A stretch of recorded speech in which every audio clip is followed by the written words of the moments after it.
It's a unique race, the Blue Collar Enduro Classic. 150 laps, no cautions, and the winner takes home $1,000.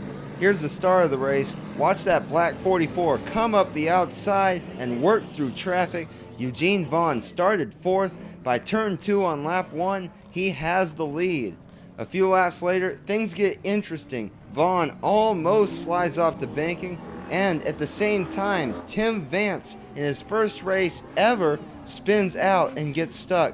And remember, no cautions, so Vance spends about 70 laps staring directly at oncoming traffic. Well, I got a little fast for the track. Track was still slippery, still slick, and just not enough knowledge of racing to get in there and run hard. I should have just kept it cool for a little while and let the track dry out a little bit. Back up front, the 44 of Eugene Vaughn dominates the first half. He lapped the field, but he has a problem. Coming to the halfway break, Vaughn knocks the toe out right here, and he would be challenged during those final 75 laps.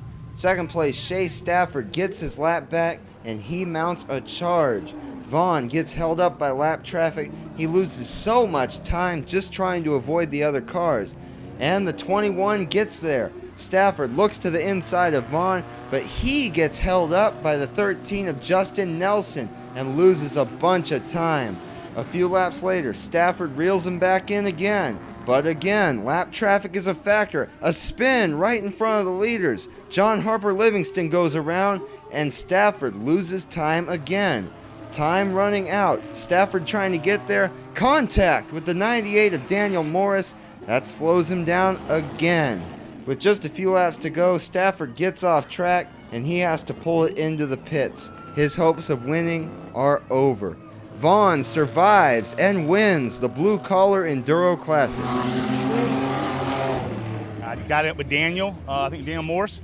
We bumped and it knocked the toe out like 2 inches. So it was a handful the second half, but it was, and then when I was racing in traffic real hard, it started running a little warm, so I had to back off of it a little bit, and but she stayed together. The macros are tough.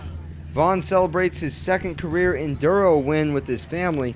And speaking of family, his brother was the guy who ran him down at the end. I think he wiped out his toe, like you said, so he slowed down a little bit. But yeah, we were reeling him back in, trying to catch up to him. But big thank you to my brother, Charlie, my old lady, all the kids. We all work from the same shop, same crew, same everything. So this is the first race for the car, so we've done good, I think.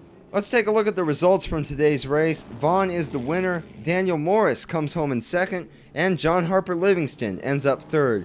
Despite his off-road adventure, Shea Stafford finishes fourth, and looking back through the rest of the field, Barnes, Nelson, Baker, Upton, and Tim Vance did get his car back out there for the second half. He wound up ninth, and Lachlan Blackman rounds out the field. So that'll do it for Sumter's first night of the season. Coming up on April 10th, the Southeastern Modifieds and all regular classes. In Sumter, I'm Will Volk.